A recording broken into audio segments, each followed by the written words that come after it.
Para tener éxito como entrenador de fútbol se tienen que tener en cuenta muchos factores, pero principalmente dos: el factor emocional o el factor de gestión de vestuario y el factor más deportivo, de lo que pasa encima del campo. Hoy en el Estadio Johan nos centramos en el primero, en cómo gestionar un grupo de jugadores para que respondan en el campo, y lo hacemos con una pequeña representación de los entrenadores de fútbol del Estadio Johan, Luis González y Roger Rodríguez, para hablar un poquito también en clave Barça, como no, de cómo se debe gestionar un equipo como es el FC Barcelona, y también hablando de sus propias experiencias. Así que empezamos.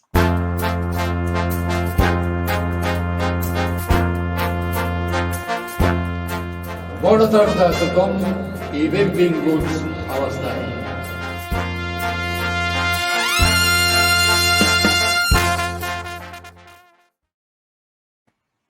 Roger, Luis, ¿qué tal? ¿Cómo estamos?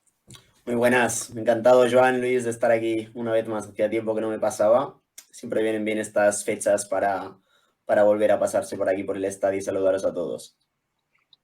Sí, esto es como lo de Edu vuelve por Navidad, ¿no? Pero en este caso no somos Edu.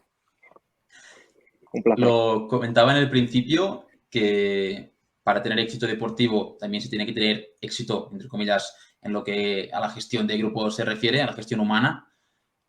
Claro, pero para gestionar un vestuario, primero tienes que conseguir que este vestuario crea en ti, que crea en tu idea deportiva, pero que también crea en ti como persona.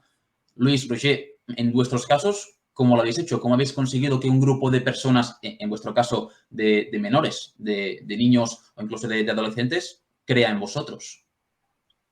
Claro, yo creo que ya para empezar un poco hay que diferenciar al final el fútbol base con el fútbol profesional, por diferenciar, porque son cosas muy distintas. Y segundo, depende de quién seas. Al final, Roger Rodríguez coge el FC Barcelona, no es lo mismo que si llega Xavi Hernández. Partiendo ya de esa base, de que la personalidad de cada entrenador, si eres conocido o no, pues yo creo que podrías empezar como que la primera etapa es la más sencilla, realmente, al menos bajo mi punto de vista. Cuando tú llegas a un equipo, no es tan complicado convencer, porque los propios jugadores es en el momento en el que tienen más predisposición. Es como en pretemporada, se suele decir. Llegas a una pretemporada, el chico viene de tiempo sin jugar, no te conoce, no sabe si va a jugar o no sabe qué rol va a tener. Entonces, creo que al menos en estos inicios es cuando más fácil es llegar al jugador y conseguir ya no convencer, sino hacer que se sientan a gusto, que puedan rendir y que tú puedas observar, que es lo que yo hago al principio. Al menos cuando yo llego a un equipo, lo primero que intento hacer es observar, escuchar, estar callado e intentar sobre todo ir conociendo, sobre todo cuando llegas a un sitio nuevo. Otra cosa es Xavi, que quizá, por ejemplo, llega a un sitio en el que ya domina, ya conoce y es totalmente distinto. Al final él, por decirlo de alguna manera, es el rey, ya. Ha llegado siendo el equipo de Xavi.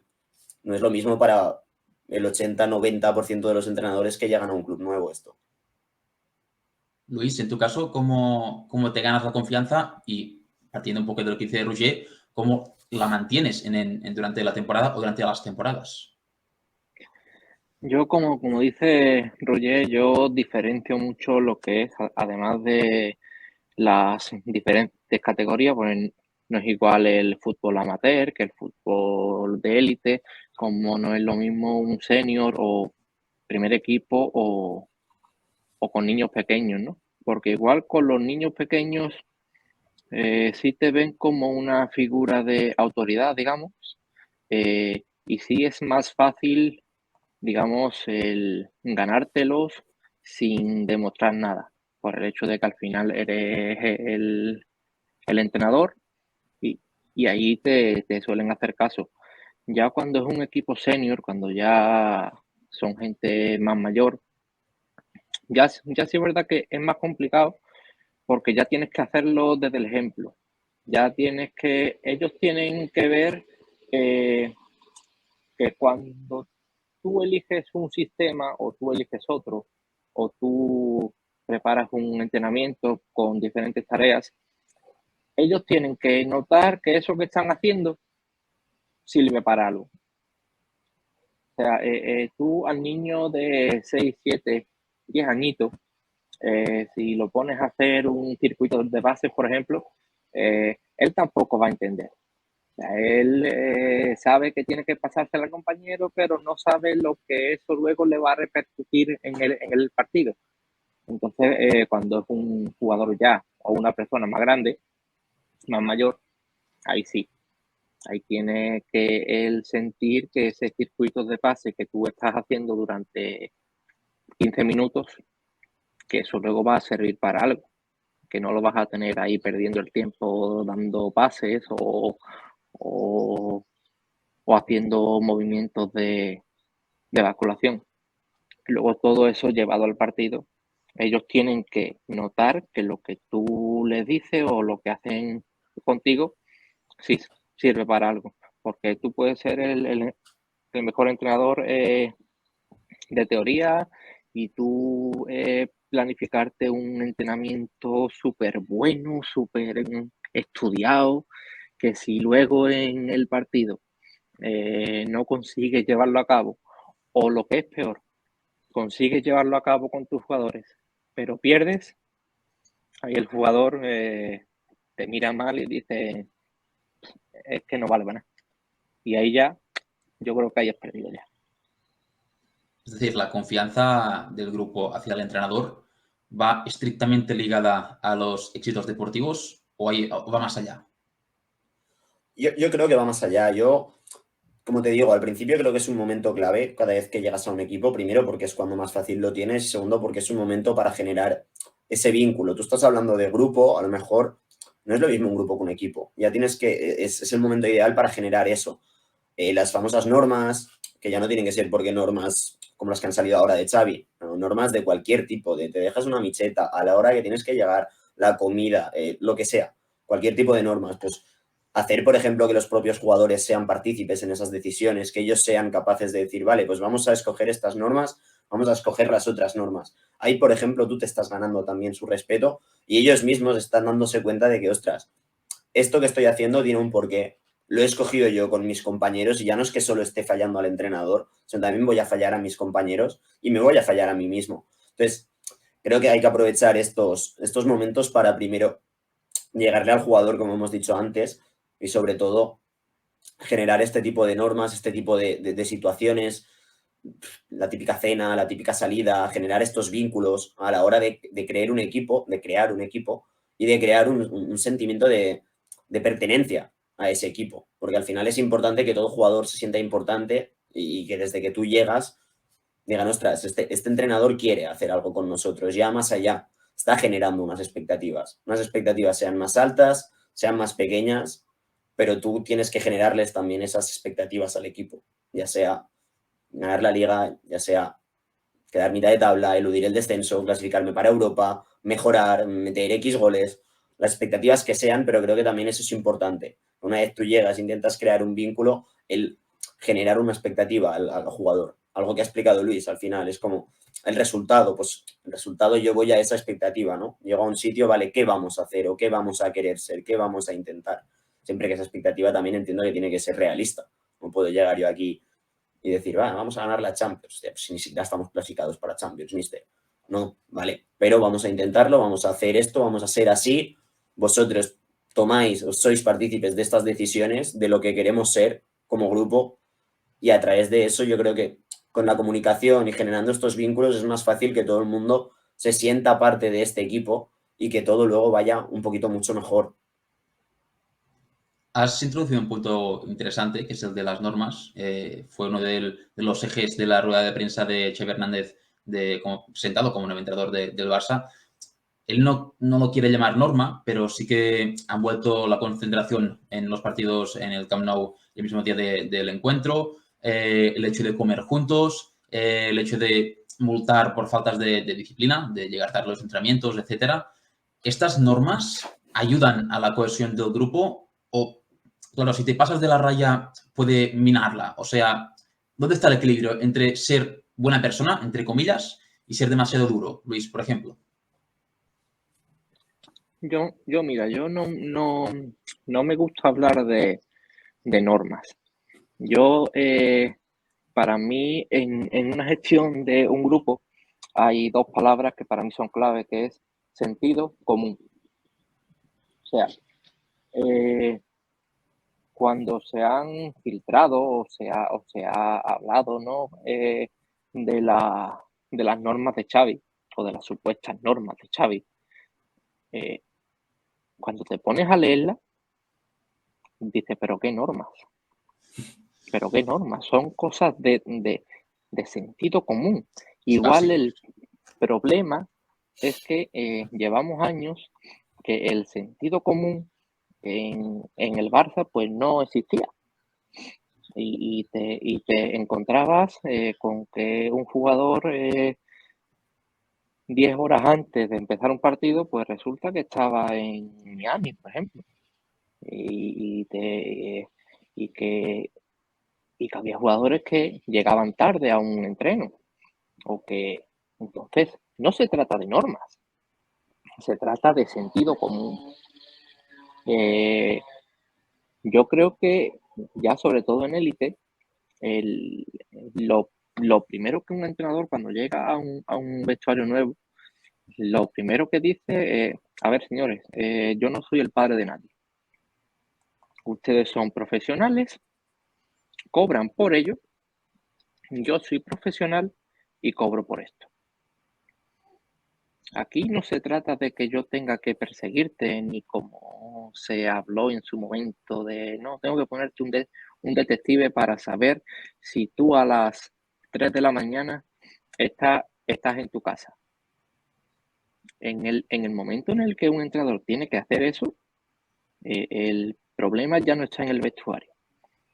Está en que el club no te arropa. Porque cuando un entrenador es arropado, un jugador no se atreve a hacer semejantes burradas. Entonces, para mí eso, cuando yo gestiono un grupo, ya sea de un equipo o un equipo de trabajo en cualquier ámbito de la vida, simplemente sentido común. Aquí no se trata de que las normas nos acoten la vida a esto. No, señores, esto es muy amplio. Pero a ver, que sepan ustedes que todo lo que sobrepasa de estos dos es una burrada y no tiene sentido. No tiene sentido, por ejemplo, como se escuchaba que jugadores de élite llegasen, no te digo borrachos, pero sí tocados a un entreno. O sea, realmente para evitar eso necesitamos un entrenador que llegue el primer día con las tablas de Moisés, la suelte en el vestuario y diga, señores, estas son las normas y el que no las siga está fuera. No, un entrenador tiene que llegar y decir, señores, sentido común. Sentido común, ustedes viven de esto, yo vivo de esto, en sentido común. Y si ustedes piensan que ustedes son X tal y que ya tienen la vida solucionada y que pueden hacer lo que les da la gana, pues intenten hacer el tonto, digamos, que se darán cuenta que una carrera prometedora, pues al final cuando te quieras dar cuenta, en 2 años estás en un equipo cobrando la cuarta parte de lo que puedes cobrar aquí, o la sexta parte, o llegar a un punto que por tus actos de indisciplina te quedes, se te acabe el contrato aquí, o te lo refundamos, y que resulte que acabas tu carrera pues en Turquía, en equipos que al final cuando acabas tu carrera piensas, coño, si yo me hubiese portado bien o si yo hubiese tenido sentido común, yo hubiese hecho mi carrera en el Barça en vez de en el Trabzonspor. Entonces yo para mí eso es clave. Y ahora te quiero añadir algo, no sé qué es lo que pensará Roger, pero algo que yo practico mucho cuando gestiono un grupo es el hecho de que no todos son iguales. O sea, yo creo que en esta sociedad y a la hora de gestionar equipos, algo que nos han engañado, digamos, o que no es cierto, es el hecho de todos somos iguales, todos tenemos las mismas obligaciones, los mismos derechos, los mismos deberes. Yo soy de los que dice que todos somos iguales, pero que algunos son menos iguales que otros. O sea,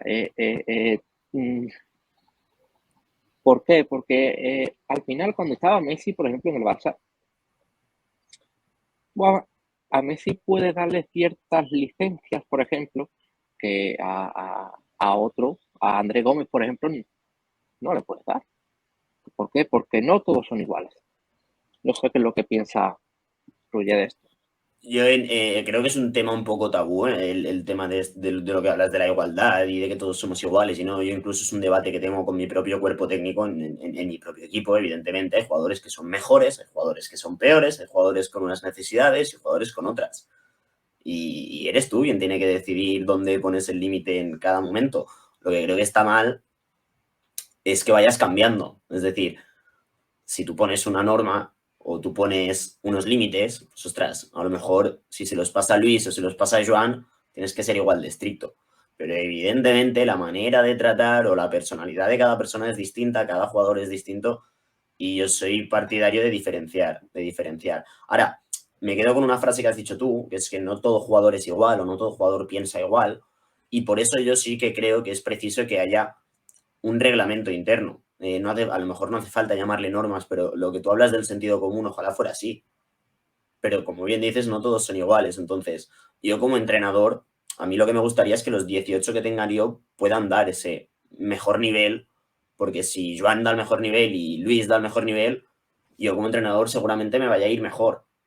Y no voy a dejar a la suerte o al sentido común de Luis y de Joan mi propio éxito. Porque al final un entrenador, lo primero es él. Y si tú logras que el equipo esté bien, te va a ir mejor a ti. Por lo tanto, no sé hasta qué punto yo entiendo lo de dar libertades. Yo soy más partidario de que ellos formen parte de esas decisiones, ¿no? De que ellos sean responsables. La mayoría van a ser de sentido común, como tú bien dices, Luis, o todas, pero luego no todas las personas que forman parte de ese grupo van a tener el mismo sentido común. Por lo tanto, sí que soy partidario de establecer unos límites para, básicamente, para dejar claro dónde te puedes pasar y dónde no. Y si te pasas, qué consecuencias vas a tener. Ahí yo creo que sí que a mí me gusta hacerlo. Intento que los jugadores formen parte de ello, que incluso los castigos formen parte de ello. Y oye, si luego esos castigos nos sirven para... Y yo lo hago así. Nosotros, por ejemplo, que tenemos una situación económica en la que lo podemos hacer, en mi club es así, en otro club no lo podrías hacer, tenemos las multas. Multitas, que son sanciones súper pequeñas, económicas. Pues, tía, si tú te dejas una micheta, pagas X dinero. Y con ese X dinero, luego se hace algo para todo el grupo. Y estás generando un vínculo, estás generando diferentes cosas. Claro, te hablo a nivel de fútbol base. En la élite lo haría igual, no lo creo que lo fuera a hacer igual. Pero sí estoy convencido de que un código interno y sobre todo formado o donde el propio jugador tenga voz y voto, hace que el equipo o el grupo vaya a más. Y otra cosa que habías explicado, otra cosa que habías dicho, creo que ha sido Joan, por lo de Xavi, las nuevas normas, tal, creo que tampoco tenemos que confundir el ser exigente o el ser muy exigente con el divertirse o estar bien. Es decir, el entrenador más exigente del mundo o el entrenador con más normas, luego puede ser el entrenador más divertido y lo hemos visto con el propio Xavi. Es decir, lo primero que se dice, las normas. Luego el primer entreno que ves son los juegos. Me podéis recordar que lo subió el propio Barça en YouTube, los juegos Mira, por son ejemplo, dinámicos, actividades lúdicas para...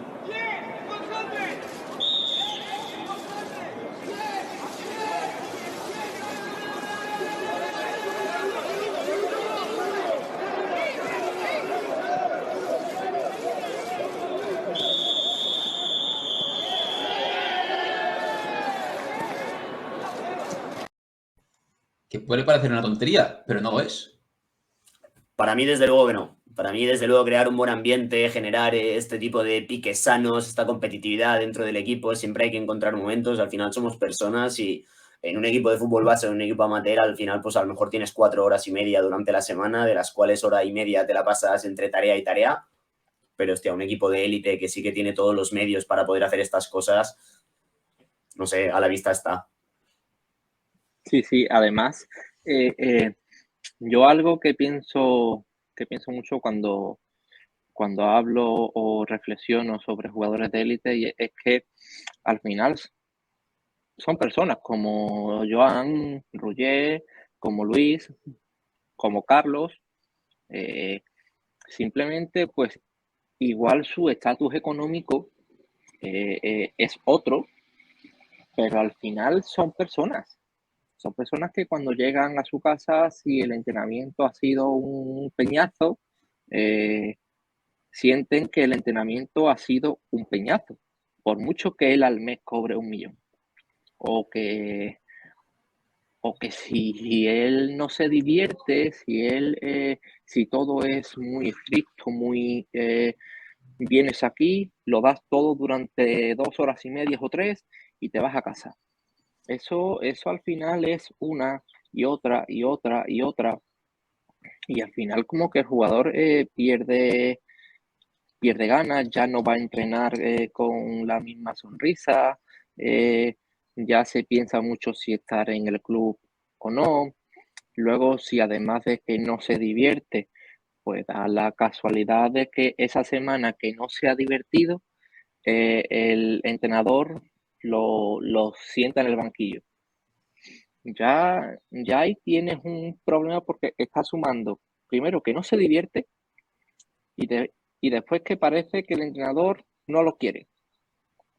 Entonces, mínimo esa parte lúdica, esa parte de vamos a disfrutar el entrenamiento, eso es básico. Y luego lo que ha dicho Joan, o sea, son momentos lúdicos en los que luego además ellos se pican porque parece que no, pero en una carrera o cuando se ha visto ahí que jugaban al pilla-pilla, que es un juego de niños de 5 años. Pero ahí al final el que gana, cuando llegan al vestuario, le hace así al otro que lo tiene sentadito y le dice, a ver si mañana corres más, porque hoy te he cogido. Entonces parece que no, pero ese pique al final es lo que te hace que ellos se lleven bien y se diviertan en los entrenos.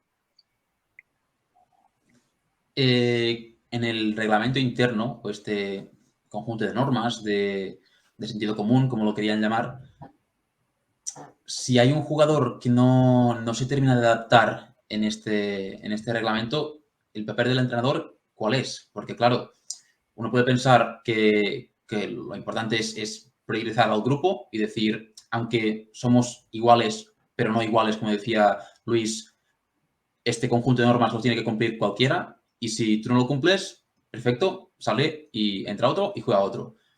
Hablando en contexto Barça, por ejemplo, vemos que hay dos claros ejemplos, como son Dest o Dembélé, que no se terminan por lo que sea, no terminan de encajar en este sistema, ya no solo deportivo, sino en esta estructura de convivencia que propone Xavi. Parece que Dest ya es, entre comillas, irrecuperable, que el Barça le busca salida. En cambio, Dembélé, el Barça lo quiere renovar y Xavi lo quiere potenciar. ¿Qué tiene que hacer un entrenador en este caso? ¿Y hasta cuándo se puede intentar reconducir al jugador? Yo entiendo que al final lo primero que tienes que hacer es hasta qué punto tú eres más débil o eres menos débil con este jugador en cuestión y hasta qué punto el equipo funciona mejor o peor. Es decir, como vuelvo a repetir otra vez, el entrenador lo primero que piensa es en sí mismo. Yo para salvar mi culo o para yo ir a mejor, mi equipo tiene que ir bien. ¿Cómo va a ir mejor mi equipo? Ahí es donde entras. Hay jugadores que no te van a entender estas cosas, pero luego te van a ganar los partidos. Y entiendo que pues les tienes que permitir un poquito más o tienes que individualizar ciertas cosas. Y hay otros jugadores que a lo mejor son más prescindibles. En este aspecto, yo creo que lo de Ousmane y Dest va más en tema económico, que cualquiera de los dos jugadores podría ser aprovechable. Pero, o sea, es decir, que no quiero que vaya por ahí la cosa de prefiero a este que al otro, siendo los dos unos vinagres, que a mí me gusta llamarle así, al jugador raro del equipo le llamo el vinagre, el enfadón, el llámale como quieras. Mi equipo siempre ha sido el vinagre desde pequeño. Y a mí lo que me gusta mucho es trabajar por objetivos individuales. Es decir, nosotros tenemos un objetivo colectivo como equipo, pero le marcas unos objetivos individuales a cada jugador.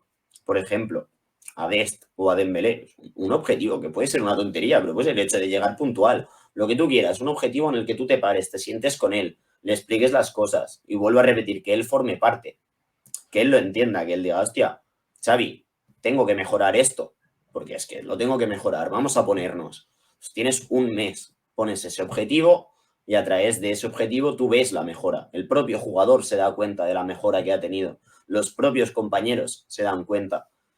Luego cuando realmente hay un jugador que lo que está haciendo es perjudicar al grupo, pues yo creo que el primer interesado en que ese jugador no esté va a ser el entrenador, tanto el entrenador como los compañeros, y se lo van a hacer ver. Claro. Luis, ¿cómo lo ves? Sí, yo ahí diferenciaría de jugador que no se adapta a las reglas que hablamos antes, de sentido común, de convivencia en el vestuario, y jugador que no se adapta a lo que se le pide en el terreno de juego. Yo soy muy directo aquí, y es que cuando el jugador no se adapta a las normas de convivencia, ahí de entrada el jugador tiene un problema. O sea, igual si me doy cuenta que no se adapta en septiembre, igual solo tengo que aguantarlo hasta enero, y en enero está fuera. Si no se adapta a las normas de convivencia. Luego ya, si no se adapta a lo que es el juego, como parece que le ocurre a Dembélé o a Dest, ahí es donde el trabajo del entrenador requiere ver el porqué. O sea, yo estoy pidiéndole a Dest que como lateral sea un lateral que se interiorice, que sea una copia joven, por ejemplo, de Dani Alves, por ejemplo, ahora que ha vuelto. Yo quiero eso, pero ¿alguna vez Dest lo ha hecho? ¿O alguien, digamos, que le ha enseñado cómo hacerlo? ¿O Ousmane? Yo quiero que Ousmane sea el típico extremo de banda, que esté siempre pegado a banda, que reciba siempre en banda. ¿Alguien le ha dicho los beneficios que le trae eso? ¿O con Ousmane ha pasado como pasa con muchos chicos, que desde que tienen 10, 11 años son los mejores en todos los equipos por los que ha pasado, y el entrenador, que es muy práctico, pues simplemente monta su estructura atrás, y el juego es tan fácil como dársela a Ousmane, y ya que él se mueva por donde él quiera, que haga lo que él quiera, y que decida él. Que yo creo que es lo que ha pasado con Dembélé. Porque si tú ves algún partido de cuando él estaba en el Dortmund, aparte de que el juego es distinto, pero él no ha sido nunca un jugador que tácticamente, digamos, que entienda el juego. O sea, él es el típico que igual en la Premier, fíjate, yo creo que es un jugador que se adaptaría perfectamente. Porque él tiene una idea, que es: dame el balón y yo corro. Y no hay problema en si hay delante 5. Si me voy a ir de los 5. El gran problema que tiene Dembélé es cuando se va de los 5 y tiene que tomar la decisión de qué hacer con el balón para sacar ventaja de los 5 regates anteriores. Ahí es donde duda. Entonces yo, cuando el jugador no se adapta a lo que es el terreno de juego, yo creo que hay varias opciones. O se lo explicas bien, y ahí donde tú tienes que notar que el jugador te está queriendo escuchar, que el jugador quiere adaptarse a lo que tú estás pidiéndole. Cuando ya el jugador tú se lo explicas de una manera, se lo explicas de otra, le demuestras que si le hace caso al entrenador va a sacar ventaja, pero directamente hay jugadores que te dicen que no, que tú a mí no me expliques que si yo me quedo en banda, pues posiblemente yo voy a recibir en el partido solo 3 balones, pero esos 3 balones vas a estar 1 contra 1. Hay jugadores que no quieren eso. Hay jugadores que te dicen: no, sí, yo sé que allí voy a tener 1 contra 1, pero es que a mí no me da la gana de hacer eso. Es que yo quiero estar aquí dentro y quiero jugar y quiero tocar el balón 80 veces. Entonces ahí es donde el entrenador hasta cierto punto tiene que decir, bajo mi opinión, no, mira, no, porque tú no eres lo suficientemente bueno, por ejemplo, para que yo monte el equipo para ti. Que creo que un ejemplo ahí es lo que vivimos con Guardiola y con Zlatan Ibrahimovic. Él quería un 9, digamos, boya, que bajase balón, que le diese variantes al equipo, y él no quería. Zlatan ha sido siempre un jugador que todo el mundo ha jugado para él, que si tenía que bajar al mediocentro a recibir el balón y subirlo él lo hacía. Entonces no se ceñía, digamos, a lo que Guardiola le decía ese año. Fíjate, la decisión que toma Pep desde un punto de vista, si nos vamos a los nombres y talento, es una locura. O sea, que al final Bojan, con todos mis respetos a Bojan, que ha sido un muy buen jugador, pero Bojan al final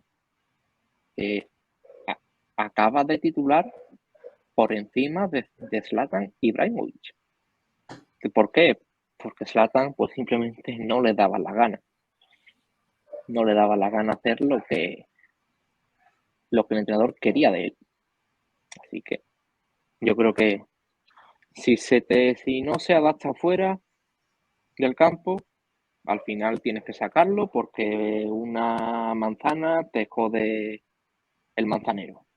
Pero si al final, si cuando no te rinde o no se adapta es dentro, ahí sí creo que puedes mirar cuál es el motivo y dar una segunda oportunidad si el jugador quiere aprovecharla. Si no, nada. Otro. Pues veremos qué pasa con el Barça de Xavi, veremos si consigue que el cesto de manzanas y el manzanero entero sigan bien bonitos, y a ver qué pasa con la gestión del grupo, que parece que el buen ambiente que hay en el vestuario, que no sea solo de los primeros meses y de la primera impresión, como decía Roger antes, sino que se alarga un poquito en el tiempo. Así que, Roger, Luis, muchas gracias por este cursillo intensivo de cómo gestionar un grupo de jugadores, de cómo gestionar un equipo, y nos vemos en la próxima. Un placer, Joan, Luis. Un placer. Un saludo a todos.